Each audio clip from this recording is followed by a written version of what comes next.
श्री शिवाय नमस्तु भयम। महाराज आप सभी ये तो अच्छे से जानते ही हैं कि बच्चों की बोर्ड परीक्षाएं बहुत नजदीक आ चुकी हैं।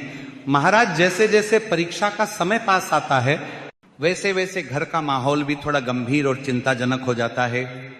बच्चे अपनी पढ़ाई को लेकर तनाव में रहते हैं और माता पिता, खासकर माताएं बहनें, अपने बच्चों की सफलता के लिए मन ही मन नहीं बल्कि पूरे हृदय से भगवान से प्रार्थना करने लगती हैं। हर माता पिता यही चाहते हैं कि उनका बच्चा परीक्षा में अच्छे अंक लाए, पास ही ना हो बल्कि अच्छे नंबरों से पास हो और अगर संभव हो तो पूरी कक्षा में प्रथम स्थान प्राप्त करे। महाराज माता पिता की यह चिंता और यह कामना बिल्कुल स्वाभाविक है, लेकिन कई बार ऐसा देखा गया है कि बच्चे पूरी मेहनत करते हैं, दिन रात पढ़ते हैं, सब कुछ याद भी कर लेते हैं, फिर भी जब परीक्षा हॉल में जाकर बैठते हैं तो अचानक सब कुछ भूल सा जाते हैं। वहीं कुछ बच्चे ऐसे भी होते हैं जिनका पढ़ाई में मन ही नहीं लगता, किताब खोलते ही उनका ध्यान कहीं और चला जाता है, कभी मोबाइल की तरफ, कभी टीवी की तरफ, तो कभी बेवजह इधर उधर की बातों में।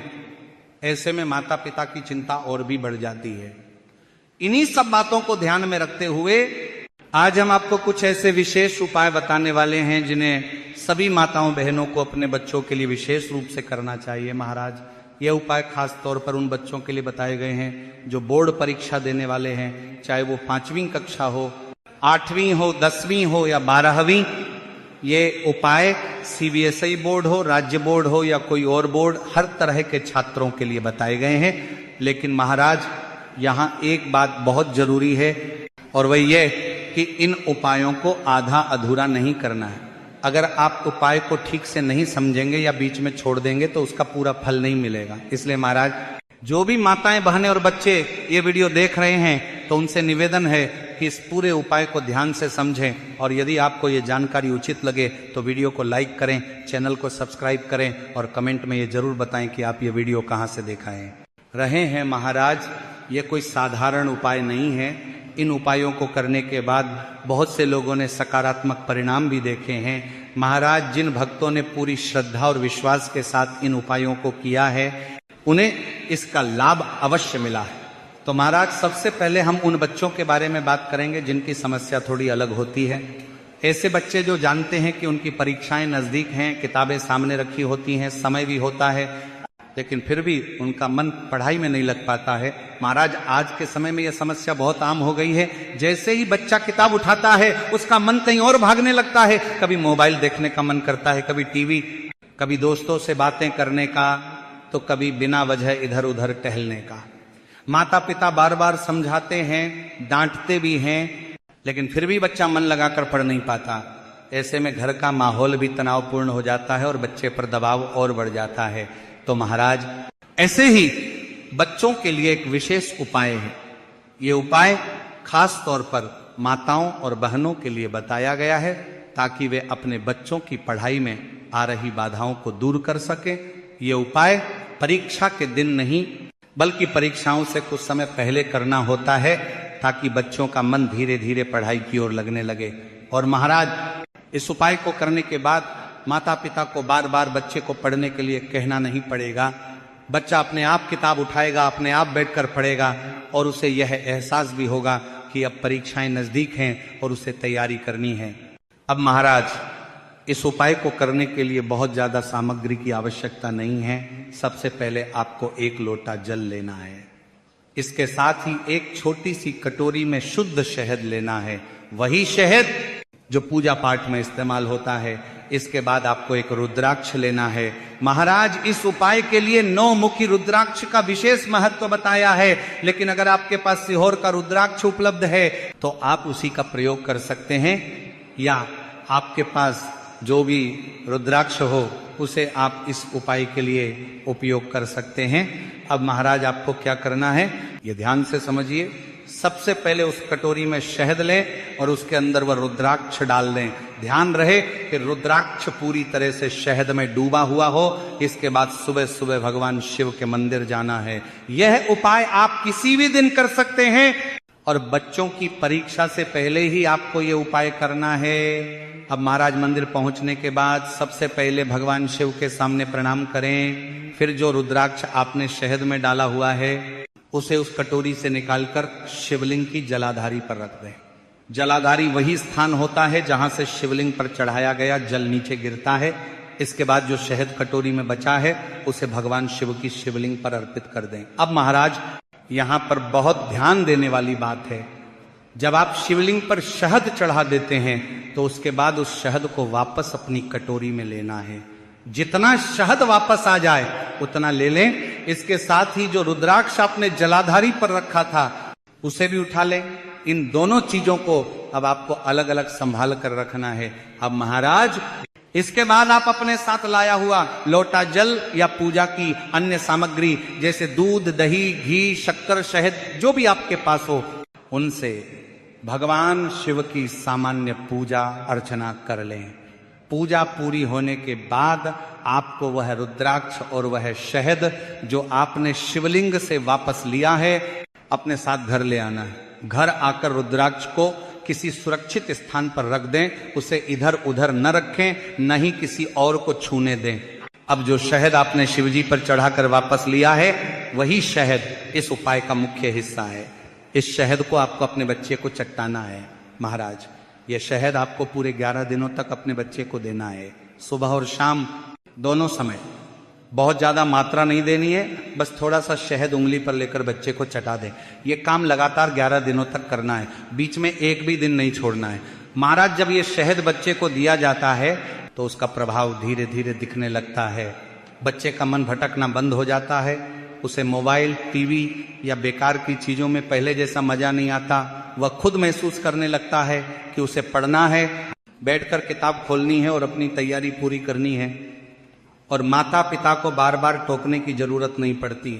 बच्चा अपने आप समय निकालकर पढ़ाई करने लगता है, उसकी एकाग्रता बढ़ने लगती है और वो पढ़ी हुई चीजों को ज्यादा अच्छे से समझ पाता है। क्योंकि महाराज जब मन शांत होता है और ध्यान एक जगह टिकता है तभी पढ़ाई सही से होती है। ये उपाय उन बच्चों के लिए बहुत उपयोगी बताया गया है जो पढ़ाई से भागते हैं या जिनका मन जल्दी जल्दी बदल जाता है। लेकिन यहां भी वही बात लागू होती है कि उपाय के साथ साथ बच्चे को अपनी तरफ से थोड़ा प्रयास तो करना ही होगा। किताब खोलनी है, आप सभी की अपनी तरफ से थोड़ा प्रयास तो करना ही होगी। पढ़ने की कोशिश करनी होगी। भगवान भी उसी की मदद करते हैं जो खुद आगे बढ़ता है। अब महाराज हम उन बच्चों की बात करेंगे जो पढ़ाई तो करते हैं, पूरी कोशिश भी करते हैं, लेकिन परीक्षा के समय जाकर सब कुछ भूल जाते हैं। ऐसे बच्चों के लिए ये दूसरा उपाय बहुत ही विशेष है। ये उपाय भगवान शिव से जुड़ा हुआ है और इसे परीक्षा वाले दिन ही करना होता है। जिस दिन बच्चे का पेपर हो उसी दिन सुबह सुबह भगवान शिव के मंदिर जाकर ये उपाय करना होता है। महाराज यहां पर यह समझना बहुत जरूरी है कि यह उपाय कोई जादू नहीं है कि बच्चा बिना पढ़े ही पास हो जाए। महाराज पढ़ाई करना अपनी जगह जरूरी है, बच्चे को अपनी तरफ से जितनी हो सके उतनी मेहनत करनी ही होगी, लेकिन ये उपाय उस मेहनत को सही दिशा देता है, आत्मविश्वास बढ़ाता है और परीक्षा के समय मन को स्थिर रखता है। अब बात करते हैं इस उपाय की तैयारी की। चूंकि परीक्षा के दिन सुबह समय बहुत कम होता है, इसलिए इस उपाय की तैयारी एक दिन पहले ही कर लेनी चाहिए। आपको यह नहीं करना है कि परीक्षा वाले दिन सुबह उठकर भाग दौड़ शुरू कर दें, इससे मन और ज्यादा परेशान हो जाता है। महाराज इस उपाय में बहुत ज्यादा सामग्री की आवश्यकता नहीं है, केवल 2 चीजों की जरूरत होती है। पहली चीज है बेलपत्र और दूसरी चीज है शहद। बेलपत्र भगवान शिव को अत्यंत प्रिय है, ये तो आप सभी जानते ही हैं, लेकिन यहां इस बात का ध्यान रखना बहुत जरूरी है कि शहद शुद्ध होना चाहिए। ऐसा शहद जो पूजा पाठ में प्रयोग किया जाता है आप वही इस्तेमाल कर सकते हैं। अगर आपके घर में पहले से पूजा के लिए रखा हुआ शुद्ध शहद है तो वो भी इस्तेमाल किया जा सकता है। अब महाराज कई लोगों के मन में यह सवाल भी आ सकता है कि अगर किसी कारणवश बेलपत्र न मिले तो क्या करें, क्योंकि कई बार ऐसा होता है कि सुबह सुबह बेलपत्र ढूंढना मुश्किल हो जाता है। ऐसी स्थिति में एक ही उपाय है, आप भगवान शिव के मंदिर में जाकर शिवलिंग पर चढ़ा हुआ बेलपत्र ले सकते हैं, लेकिन ध्यान रहे उसे पहले स्वच्छ जल से धो लें और फिर उसका प्रयोग करें। तो महाराज एक बेलपत्र और थोड़ा सा शुद्ध शहद, बस इतनी ही सामग्री आपको अपने साथ रखनी है। अब परीक्षा वाले दिन सुबह आपको जल्दी उठकर भगवान शिव के मंदिर पहुंचना है। ज्यादा समय नहीं लगेगा, पूरे उपाय में केवल 5 मिनट का समय लगता है। बोर्ड परीक्षा के दिनों में बच्चों को समय की बहुत कीमत होती है, इसलिए ये उपाय इसी तरह से बताया गया है कि कम समय में भी इसे किया जा सके। मान लीजिए अगर बच्चा छोटा है और उसे ये सब ठीक से समझ नहीं आता, तो घर के बड़े, उनकी माता बहन या कोई और उसके साथ मंदिर जा सकते हैं और उसकी मदद कर सकते हैं, लेकिन उपाय बच्चे के हाथों से ही होना चाहिए। अगर बच्चा खुद समझदार है और अकेले जा सकता है तो वह खुद भी ये उपाय कर सकता है। अब महाराज मंदिर पहुंचने के बाद सबसे पहले भगवान शिव को जल अर्पित करना है। आपको अपने घर अपने ही साथ एक लोटा जल भी लेकर के जाना है। अब महाराज जल चढ़ाने के बाद आपको शिवलिंग के पास बैठ जाना है। अब अपने सामने बेलपत्र रखें। बेलपत्र का जो चिकना भाग होता है वो आपकी ओर होना चाहिए, और जो शहद आप अपने साथ लाए हैं उसे बेलपत्र की बीच वाली बड़ी पत्ती पर लगाना है। बहुत ज्यादा नहीं, बस थोड़ा सा शहद लें और अपनी दाहिनी हाथ की उंगली से उस पत्ती पर अच्छे से फैला दें। ये काम आपको मंदिर में ही करना है।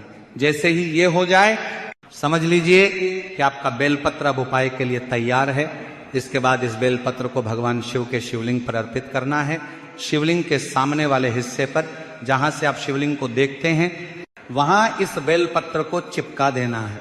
महाराज यहाँ चिपकाने का अर्थ यही है कि शहद की मदद से वह बेलपत्र शिवलिंग पर टिक जाए।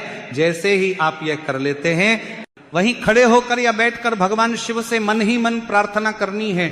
उनसे निवेदन करना है कि आज जो भी परीक्षा है उसमें आप अच्छे अंक प्राप्त कर सकें। इसके बाद 2 मिनट तक मन ही मन श्री शिवाय नमस्तुभयम मंत्र का जाप करना है। इसके बाद भगवान को प्रणाम करें, माथे पर तिलक लगाएं और बिना पीछे देखे सीधे अपनी परीक्षा के लिए निकल जाएं। रास्ते में भी मन में भगवान शिव का नाम लेते रहें। महाराज ये उपाय आपको या आपके बच्चों को हर उस दिन करना है जिस दिन आपकी परीक्षा हो। ऐसा नहीं कि पहले दिन कर लिया और फिर बाकी दिनों में छोड़ दिया।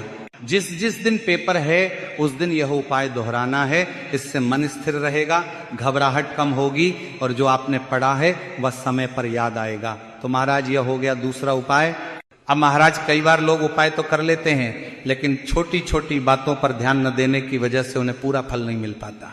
इसलिए सबसे पहली बात, महाराज ये उपाय किसी दबाव में नहीं करने हैं। न बच्चों पर दबाव डालना है और न ही खुद पर। कई माता पिता ये गलती कर बैठते हैं कि उपाय करते समय भी बच्चे को डांटते रहते हैं या बार बार कहते रहते हैं कि अगर नंबर नहीं आए तो देख लेना। ऐसा करने से उपाय का प्रभाव कम हो जाता है। इसीलिए ये उपाय श्रद्धा और विश्वास से किए जाएं, डर और तनाव के साथ नहीं। दूसरी बात, इन उपायों को करते समय घर का वातावरण शांत रखना बहुत जरूरी है। अगर बच्चा परीक्षा देने जा रहा है और सुबह सुबह घर में शोर शराबा, बहस या झगड़ा हो रहा है, तो उसका मन वैसे ही अशांत रहेगा। इसलिए जिस दिन परीक्षा हो उस दिन कोशिश करें कि घर में शांति बनी रहे। बच्चे से प्यार से बात करें, उसे ये एहसास दिलाएं कि आप उसके साथ हैं। महाराज एक और बहुत महत्वपूर्ण बात यह है कि इन उपायों को किसी दिखावे के लिए नहीं करना है। मंदिर जाकर ये नहीं सोचना है कि कौन देख रहा है, कौन क्या कहेगा। ये सब मन से किया जाने वाला कार्य है। अगर बच्चा खुद मंदिर जा रहा है तो उसके मन में यह भावना होनी चाहिए कि वो भगवान शिव के चरणों में अपनी मेहनत और अपनी परीक्षा दोनों सौंप रहा है। अब महाराज कई लोग ये भी पूछते हैं कि क्या ये उपाय सिर्फ बोर्ड परीक्षाओं के लिए ही है?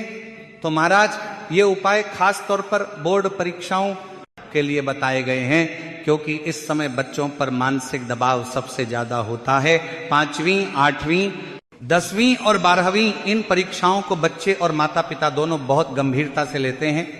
इसलिए यह उपाय इन्हीं परीक्षाओं के लिए अधिक प्रभावी माने गए हैं। इसी के साथ महाराज यहाँ यह भी समझना जरूरी है कि उपाय करने का मतलब ये नहीं है कि पढ़ाई बिल्कुल छोड़ दी जाए। कई बच्चे ये सोच लेते हैं कि अब तो उपाय कर लिया है, भगवान सब संभाल लेंगे। ऐसा नहीं है। उपाय केवल सहारा देता है, रास्ता दिखाता है, लेकिन उस रास्ते पर चलना बच्चे को खुद ही होता है। भगवान भी उसी की मदद करते हैं जो खुद मेहनत करता है। अब महाराज बात करते हैं उन माताओं और बहनों की जो अपने बच्चों के लिए पहला उपाय कर रही हैं। जब आप शहद और रुद्राक्ष वाला उपाय कर रही हों तो उस दौरान अपने मन में किसी भी तरह की नकारात्मक सोच न रखें। मन में यह विश्वास रखें कि आपका बच्चा ध्यान से पढ़ेगा, मन लगाकर पढ़ेगा और सफल होगा। कई बार माता पिता बाहर से कुछ नहीं कहते, लेकिन मन ही मन डर और चिंता पाल लेते हैं। ये चिंता भी बच्चे तक किसी न किसी रूप में पहुंच जाती है। अब महाराज एक और बात जो बहुत जरूरी है, परीक्षा के दिनों में बच्चों की दिनचर्या बहुत बिगड़ जाती है। कभी देर रात तक पढ़ना, कभी सुबह जल्दी उठना, कभी खाना ठीक से ना खाना। ऐसे में उपाय के साथ साथ यह भी जरूरी है कि बच्चे का खान पान और नींद सही रहे, क्योंकि अगर शरीर थका होगा तो मन भी थका रहेगा और थके हुए मन से पढ़ाई नहीं होती है। इसी के साथ महाराज इन उपायों को करने के बाद भी एक बात हमेशा याद रखें कि भगवान भी उसी की मदद करते हैं जो खुद अपनी मदद करता है। उपाय करने का मतलब ये नहीं है कि बच्चा पढ़ाई बिल्कुल न करे, बल्कि उपाय करने से बच्चे को पढ़ाई करने की शक्ति और प्रेरणा मिलती है। इसलिए उपाय के साथ साथ नियमित पढ़ाई, सही समय पर सोना, सही समय पर खाना और थोड़ी सी विश्राम, ये सब भी बहुत जरूरी हैं। इसीलिए जब ये उपाय श्रद्धा से किए जाते हैं और साथ में मेहनत भी होती है तो उसका फल अवश्य मिलता है। हो सकता है कि हर बच्चा टॉप न करे, लेकिन इतना जरूर होता है कि बच्चा अपनी क्षमता से बेहतर प्रदर्शन करता है और यही सबसे बड़ी सफलता होती है। तो महाराज अंत में बस भगवान शिव से यही प्रार्थना है कि वे सभी बच्चों को